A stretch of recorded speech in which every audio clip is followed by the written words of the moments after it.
Las calles salvajes. Mi actitud ante la vida ha sido la de cualquier hombre rutinario. Temo las sorpresas y los imprevistos. Me aterra encontrar vacía la caja del cereal o retrasarme en el pago del recibo telefónico. Cosas sigilosas y simples custodian el transcurrir de mis años. Por ello, al iniciar la idea del collage, me alimentó un enfermizo deseo de mutación, un impulso dialéctico. Inició en uno de esos momentos en que uno decide hacer cualquier cosa para sentirse vivo. Tomé del librero un mapa citadino ordinario, lo extendí sin interés, eché un vistazo a una o dos colonias en él y bostecé. Antes de continuar mi relato, deben saber que soy padre de una hermosa bebé con poco menos de 1 año de edad, de rostro pálido como la luna, rematado con una oscura cabellera. Le llamo Gugú porque apenas puede articular pequeños enunciados donde las sílabas Gugú conforman el 80% de su vocabulario. Es una niña linda porque es linda y además porque es mi hija, y eso baste para el presente relato, el cual, por cierto, retomo en el momento en que tomaba de mi librero un mapa citadino. Gugú trataba de arrancar los botones a un oso de felpa, mientras mamá, mi esposa, había marchado a casa de mi suegro para arreglar no sé qué asunto. Fue una inspiración súbita, provocada por Gugú, lo que me llevó a concebir la idea. La nena estaba incontrolable. Después de dar batalla a los botones del oso, decidió atacar una de las páginas del mapa. No pude evitarlo. Cuando pretendí actuar, era tarde. Había desprendido un trozo de la página y lo había colocado sobre la hoja siguiente. Pensé en reprenderla, pero nunca he sido capaz de regañar a la beba.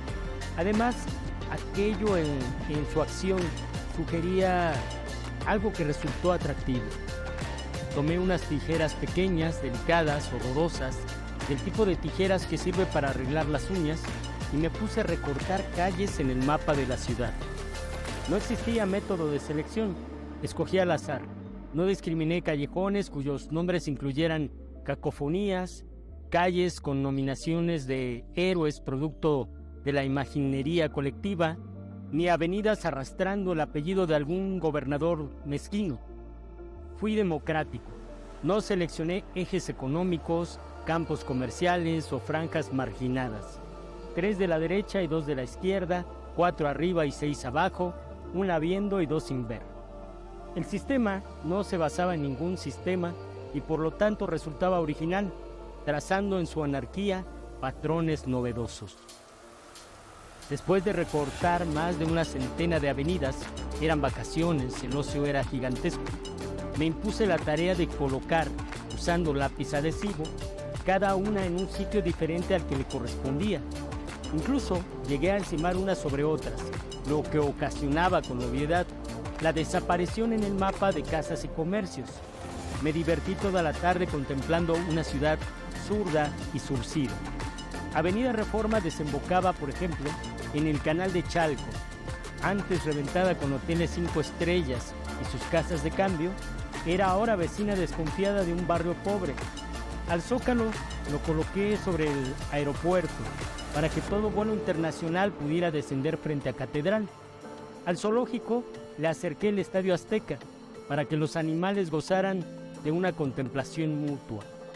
A las embajadas les reservé un sitio al lado de las ciudades perdidas.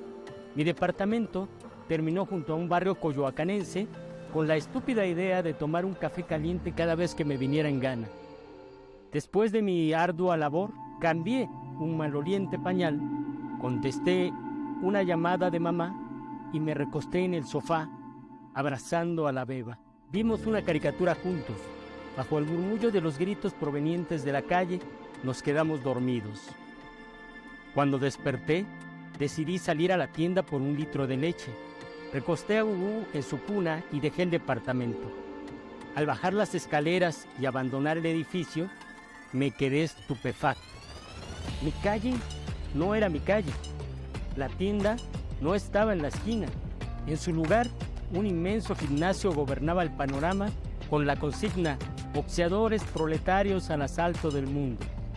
Frente a mí, un restaurante chino parecía sonreír mientras un par de ancianas, desconcertadas, me miraban con los ojos muy abiertos. Venimos a visitar a una sobrina, pero esta calle no es Santa María, ¿verdad? Parece Aureliano Buendía o el Callejón de Cuébano. ¿Usted puede ayudarnos, joven?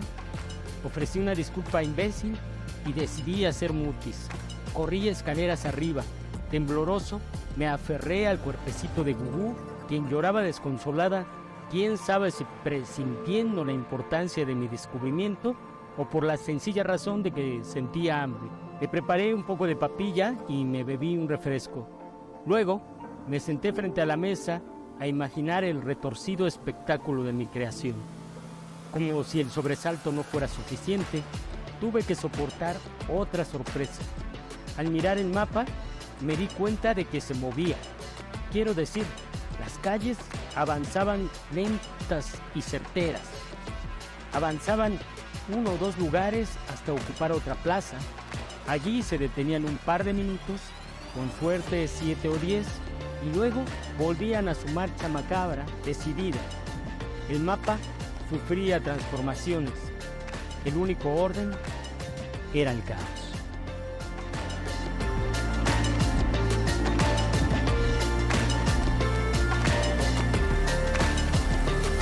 La Ciudad de México yo creo que es un palimpsesto. Después de estudiarla mucho, de leer mucho sobre eso, llegué a la conclusión de que es un palimpsesto. Hace poco encontraba yo una idea de Octavio Paz, precisamente, acerca del tiempo histórico en México. Y él hablaba de México como un país, un palimpsesto de tiempos históricos. Yo tenía la idea del palimpsesto antes, a raíz de una novela de Ana Clavel que leí, que se llama Los deseos y su sombra, donde ella habla de las capas, y yo empecé a notar eso. Vivimos una ciudad de capas virtuales, capas históricas. Estamos precisamente, por ejemplo, Coyoacán es un lugar que es colonial, pero al mismo tiempo tiene que ver con el porfiriato, pero al mismo tiempo con la modernidad, con Frida Kahlo, Diego Rivera, y al mismo tiempo con la posmodernidad, que significa ser un turista en Coyoacán, por decir algo. En la Ciudad de México pasa lo mismo. Tenemos edificios prehispánicos, lo que queda del Templo Mayor, pero tenemos edificios de la época del Imperio de Iturbide, y tenemos vestigios del Art Deco y del Art Nouveau, y finalmente pues los edificios más contemporáneos, ¿no? Todo eso aglomerado en un solo espacio. En general todas las ciudades suelen tenerlo, pero creo que en el caso de México ese eclecticismo es como más visible. Somos una ciudad un poco desordenada en encimar capas, pero al mismo tiempo eso es lo que le concede la belleza. Le concede una belleza primordial a la Ciudad de México. Es una ciudad de ciudades, la Ciudad de México. Y es móvil, ¿no? Villoro tiene mucho esta idea tiene un guión de cine que se llama El mapa movedizo. Y yo escribí un cuento una vez sobre eso, basado un poco influenciado por la idea de su título, pensando qué pasa si hacemos que se muevan las calles de la ciudad, ¿no? En las ciudades líquidas, diría Zygmunt Bauman, habla ahora de lo líquido, la modernidad líquida. Y ahora con la pandemia, un cuento que yo escribí cobró vigencia, me lo comentaron, porque de pronto la ciudad que nosotros tenemos, la calle que nosotros conocemos, parece desaparecer de un día para otro, ¿no? Hoy en la calle tenemos un café que desaparece, y mañana tenemos un bar, y al día siguiente ya tenemos una escuela, ¿no? Que prácticamente al otro día podríamos tener un convento, y nada nos parece raro, ¿no? Es una ciudad de maravillas también, de maravillas absurdas. Tenemos una ciudad dual, ¿no? También hay un autor, eso sí ya es una cosa muy de urbanistas, pero García Vázquez habla de las ciudades duales. Cuando tenemos una ciudad que, por ejemplo, un espacio lo divide una barda, divide a los muy ricos de los muy pobres, ¿no? También ese es un asunto muy particular de la Ciudad de México, que vamos a encontrar en ciudades tal vez en Colombia, probablemente, a veces en Buenos Aires también encontramos cosas así. Uno podría pensar en películas como esta de Rodrigo Plá, esta película de La Zona, por ejemplo, o esta otra película, Marte duele, donde también se ve un poco este asunto. Volvemos a lo mismo, es un territorio sobrepuesto, ¿no? Pero a veces lo único que lo divide es una barda, ¿no? Como nunca se fue del todo el otro Santa Fe y se decimó en y entonces ahí tenemos una especie de Frankenstein, ¿no? De Frankenstein extraño y creo que eso define mucho. Santa Fe es una metáfora de toda la Ciudad de México y de todo el país, en cierta forma, ¿no? Convivimos en espacios muy pobres y muy ricos, como podemos, ¿no? Todas las ciudades, más que las calles o la arquitectura, las hacen los habitantes. Y los anhelos, los sueños, las frustraciones, pero también los miedos, ¿no? Por ejemplo, la Ciudad de México es una ciudad de muchos miedos. Yo ahora que estuve leyendo libros para estudiarla, lo que yo rescaté desgraciadamente es un imaginario del miedo. Tenemos una sensación de miedo constante. Ya no hablemos del miedo a los sismos, que eso es como algo general de toda la historia, pero también tenemos este sismo que es la violencia que nos sacude, nos estremece. Y algo que yo he encontrado en estos libros es la violencia hacia la mujer. Ese es un asunto también que desgraciadamente engloba una Ciudad de México que ya no solo es la vieja capital que ha crecido desde tener 2 millones de habitantes a tener ahora más de 20 y con 43 municipios que ya la están conformando. Yo digo que ha pasado de ser una metrópolis a una megalópolis, a lo que yo llamaría una desmadrópolis, ¿no? Se juntaron muchos estados y ya no tenemos una ciudad, tenemos una mancha urbana que nos queda muy poco, casi es el casco histórico lo que nos queda, y que pienso que ojalá tengamos la oportunidad de rescatarla, porque vale la pena rescatar esa historia que guardamos. A mí me da mucha tristeza en el caso de la Ciudad de México que logremos destruirla como lo hemos hecho, ¿no? Porque, por ejemplo, en el caso de ciudades como París, uno puede darse cuenta de que el río Sena sigue intacto, ¿no? Sigue el agua corriendo por el río Sena, se siguen respetando muchos edificios que se catalogan como patrimoniales, pero en el caso de la Ciudad de México no, seguimos destruyendo edificios históricos, los ríos ya los secamos, ¿no? Porque esta ciudad es agua, es una ciudad de agua. Si nosotros vemos las calles del centro histórico, algunas calles, a veces las vemos con esas curvas, y después descubrimos que porque lo que ocurre allí es que por ahí corrían canales. Aquí mismo, en Río Churubusco, corría un río, el río Magdalena corría un río. En la Viga era hermosa, era una especie de Xochimilco. Yo por ahí tengo algún poema donde hablo que no fue Godzilla, haciendo una metáfora, no fue Godzilla quien destruyó esta ciudad, fuimos nosotros mismos. No fue el monstruo más intenso, no fue el terror más asombroso, fuimos nosotros mismos que no hemos sabido cuidar nuestro patrimonio. Y eso para mí, tengo también un cuento que escribí, porque creo que sí escribo mucho sobre la Ciudad de México. En ese cuento regresan las aguas, regresa el esplendor de México Tenochtitlan. Y uno se pregunta si con estas capas históricas que tenemos en la Ciudad de México, nuestra Ciudad de México es hermosa, porque a pesar de todo es hermosa, ¿qué pasaría si hubiéramos conservado los lagos? ¿Qué pasaría si todavía tuviéramos canales como Venecia, ¿no? Lo que se decía tanto, que éramos la Venecia americana. Sería esplendoroso, ¿no? No tengo noción en mi cabeza de el tipo de belleza que podríamos tener en un centro histórico con ríos que corrían por sus costados, ¿no?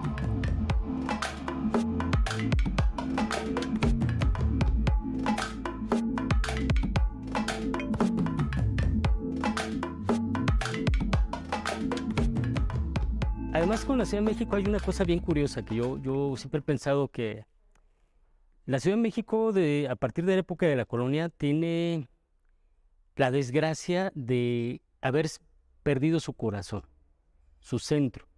Es decir, el Zócalo capitalino todos lo vemos como el corazón de la ciudad, pero en realidad ese no era el centro de la ciudad. El centro de la ciudad estaba a un costado, donde está ahora la Catedral Metropolitana. Esa era la plaza principal porque allí era donde desencadenaba el Templo Mayor, y de ahí partían las avenidas, ¿no? Que daban hacia diferentes lados, hacia el norte, una que iba hacia el Tepeyac, la que iba precisamente hacia La Viga, hacia Iztapalapa, y la México-Tacuba, que iba hacia Tacuba, ¿no? Precisamente, había pueblos como Zacuantlihuaca, donde por cierto hay muchos aguahuetes también. Y movimos, por alguna razón, se destruye todo eso y nuestro corazón se mueve a un costado. Queda en esa gran plaza, hermosa por lo simbólico que representa el Zócalo, que es un espacio polisémico, que igual sirve para un escenario de feria de libros, que para conciertos masivos, que puede servir para irte a sentar a descansar, ¿no? De la cruda, la resaca, ¿no? Para una película de los Caifanes que van a dejar el carro ahí abandonado justo en el centro. La Ciudad de México, después de la época colonial, digamos que ya más contemporánea, que se va a transformar en la ciudad moderna, tiene dos corazones. El corazón que debería estar en la Catedral Metropolitana y el corazón que ahora está en el Zócalo, ¿no?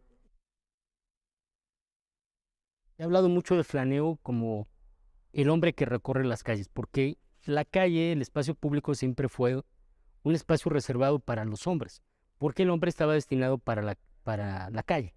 En cambio, a la mujer se le destinaba la casa. Y si la mujer andaba en la calle, se le veía mal, ¿no? Se pensaba que la mujer o podía ser solamente o esposa, o podía ser una monja, o prácticamente una sexoservidora. Esas eran las tres opciones que se consideraban en esa época prácticamente. Y de allí la expresión callejera. Que una mujer saliera a la calle era considerada una callejera. ¿Cómo una mujer iba a salir a la calle? Ahora ya en el siglo XXI, desde el siglo XX, por ejemplo, aquí llega una autora que se llama Madame Calderón de la Barca, que es de las primeras escritoras, creo que la primera para mí es Sor Juana. Sor Juana empieza a hablar de los alrededores del claustro de San Jerónimo. Es la primera que empieza a mencionar un poco la Ciudad de México. Después lo van a hacer tímidamente algunas autoras, pero creo que la que después sigue sería Madame Calderón de la Barca. Y después ya vamos a tener siglo XXI algunas autoras, Ana Clavel, entre ellas Ana García Bergua es otra autora. La otra autora que me parece imprescindible es Josefina Vicens, que escribe el libro Vacío. En el libro Vacío vemos un hombre, porque es un hombre el personaje, pero que me parece que es como su alter ego, ¿no? de Josefina Vicens, que está recorriendo las calles. Creo que es la primera novela que yo consideraría urbana, escrita por una mujer. Para mí es el libro Vacío, que casi nadie le ha hecho mucho caso a ese asunto.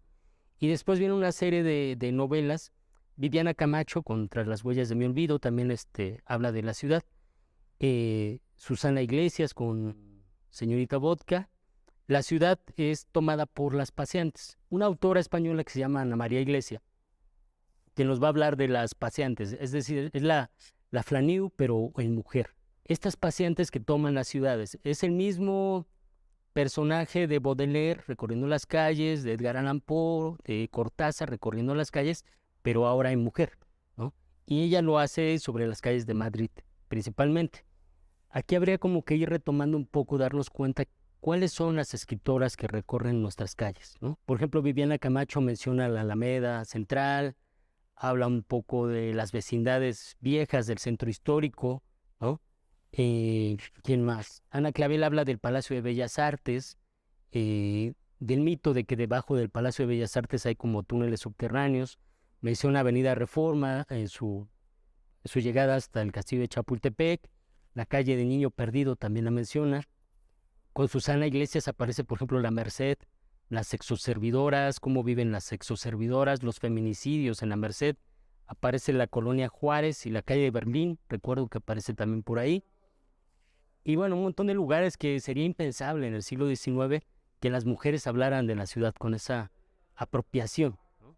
Estas ya son autoras que toman la ciudad para sí, para ellas mismas, y aparecen también. Hay una autora que se llama Marina Garcés que habla de pensar una nueva ilustración femenina. La ilustración la hicieron los hombres, ¿no? Con una idea, digo, tampoco es que fuera algo planeado, ¿no? Premeditado, se pensaba de otra manera en otros siglos, pero estamos en el siglo XXI. Entonces, definitivamente esta es una ciudad no apta para mujeres y que hay que aprender a hacer. Tenemos que lograr la forma de generar, para los que se dedican a políticas públicas y todos, pero formas verdaderas de inclusión donde para la mujer no sea peligroso salir a la calle, ¿no? Yo en los libros que leí, pues tanto hombres como mujeres hablan de esto, de feminicidios, de lugares de tratas de blancas que ocurren, por ejemplo, en Ecatepec, de lugares donde se contratan niños de la calle, ¿no? En la colonia Guerrero, un lugar que se llamaba La Covacha, para asesinar, ¿no? Que son contratados ahí los niños de la calle.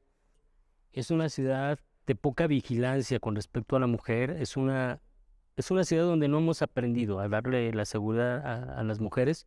Y yo creo que se debe a eso, que sí fue diseñada por hombres que nunca pensaron en las mujeres, pero para nada, ¿no? Siempre se pensó en el espacio público para que lo caminen los hombres, nunca las mujeres, ¿no?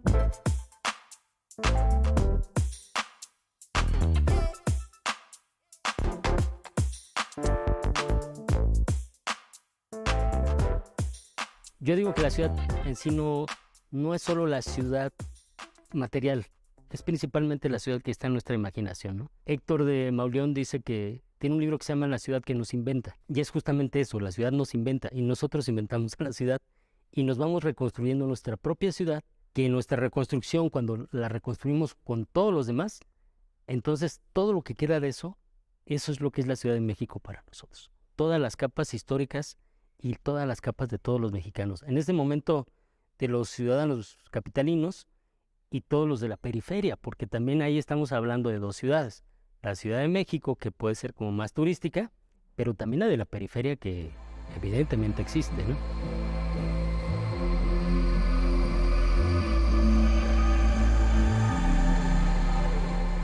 Misterio.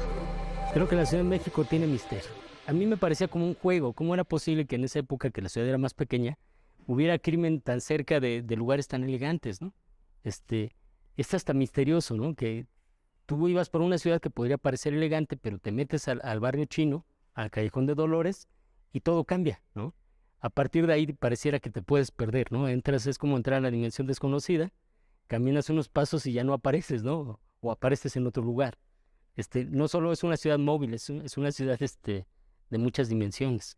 Tenemos, por ejemplo, en la región más transparente de Carlos Fuentes como unos personajes muy establecidos. Los pobres de aquel entonces te hablaban como Pepe el Toro y todas estas cosas que yo lo veo en esta novela, pero también los ricos, ¿no? Que eran como distintos. Lo vamos a ver también en novelas como Casi el Paraíso de Luis Espota, donde un estafador viene a engañarlos a todos, ¿no? Con promesas del glamour. Y ahora pues aparecen nuevos personajes, ¿no? Ahora tenemos personajes muy diversos que no existían tanto en esa época. Por ejemplo, en ese entonces podría haber maleantes por ahí, ladrones, carteristas, era lo más visto. Ahora tenemos, no sé, sicarios, lamentablemente, ¿no? Tenemos dealers, esos también son personajes que aparecen en la literatura. Tenemos también, en esa época había mucho el cabaret y todo esto. Ahora tendríamos, pues más bien, los chicos que acuden al antro, el rave en algún momento fue también estos personajes del rave, de las drogas que van a aparecer en Fadanelli, que van a aparecer en la literatura de la onda, con Gustavo Sanz, con René Avilés Favila o José Agustín. Y ahora yo creo que el asunto es que se ha vuelto diverso, ¿no? O sea, esta ciudad, como decíamos, es una ciudad de ciudades y una ciudad de miles de habitantes que se dedican a miles de cosas. En el Porfiriato, a la gente que no era bien vista en las calles se les mandaba a la cárcel, que es cuando se instala con mayor fervor Lecumberri, se le mandaba a la Castañeda con los locos, ¿no? Porque el Porfiriato no soportaba ver o pobres o locos en la calle, quería ver las calles limpias. ¿Y qué ha pasado después de eso, de esa locura del Porfiriato? Que de todas maneras se retoman las calles. O sea, no hay modo de que no se retomen las calles porque las calles están hechas para eso, las ciudades están hechas para eso, para vivirlas, ¿no? Para vivirlas con fervor. Y las ciudades acaban conformándose a sí mismas. Aunque tú le destines un espacio a un lugar que no quieras que se utilice para ciertas cosas, pienso por ejemplo en la Alameda, que se pensaba, me acuerdo cuando la remodelaron, que no querían prácticamente que entrara nadie, ¿no? Que ya fuera se quiso hacer como un lugar de glamour. Pues ya ahora ves a los chicos patinando, volvieron los mimos a las fuentes, volvió a ser la Alameda de siempre. Eso a mí me pareció asombroso, ¿no? Porque la ciudad la hace la gente. Como no comprender eso, que la ciudad somos todos, ricos, pobres, colonias populares, colonias lujosas. O sea, tampoco es que las colonias lujosas no sean...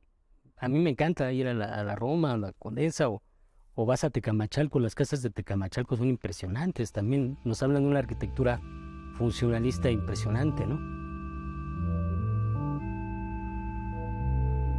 descubrí que hay pues dos tipos de literaturas, la literatura de la ciudad y la literatura urbana, que no es exactamente lo mismo. Pasa lo mismo con el cine de la ciudad y el cine urbano. El cine de la ciudad o la literatura de la ciudad es la que va a mencionar lugares nada más. Va a decir que por ahí aparece mencionado tal o cual lugar. Pero la literatura urbana es donde se desarrollan las novelas o los cuentos o incluso los poemas en el lugar. El lugar es importante. Por ejemplo, el complot mogol no se entiende sin el barrio chino. Tiene que suceder en el barrio chino. Si hubiera sucedido en otro lugar, no tendría ese encanto. Lo mismo le va a pasar a las batallas en el desierto. Tienen que ocurrir en la colonia Roma porque de otra forma, ¿no? Otra colonia norte al sur no hubiera sido lo mismo, ¿no? Entonces creo que es eso, los lugares significativos que hacen la literatura, ¿no? Pues lo hace especial, creo que ya es la búsqueda, el tratar de entender cómo se vive una ciudad, ¿no? Porque la ciudad nace con la modernidad. Lo mismo surge el movimiento modernista de la literatura, la modernidad y la ciudad, aunque las ciudades son muy antiguas, pero las ciudades como las entendemos hoy nacen con la modernidad después de la época de la Ilustración. Y es cuando se globaliza, ¿no? Porque empiezan los movimientos arquitectónicos a reproducirse. ¿Cómo vivimos todos dentro de la ciudad, ¿no? En este caso, en la Ciudad de México. Creo que eso es lo que le importa a la literatura urbana. Y casi todos los que escriben esto es gente que le gusta mucho caminar las calles, ¿no? Creo precisamente. Pero ser chilango significa todo esto, todas estas capas históricas, todas estas capas económicas, todos estos lugares barriales, todas las identidades desde la prehispánica, porque hay quien reniega de lo prehispánico, hasta la colonial, porque hay quien reniega de sus raíces españolas. Somos la suma de todas las raíces, somos la suma de todas las identidades, de todas las capas económicas, somos chilangos en general.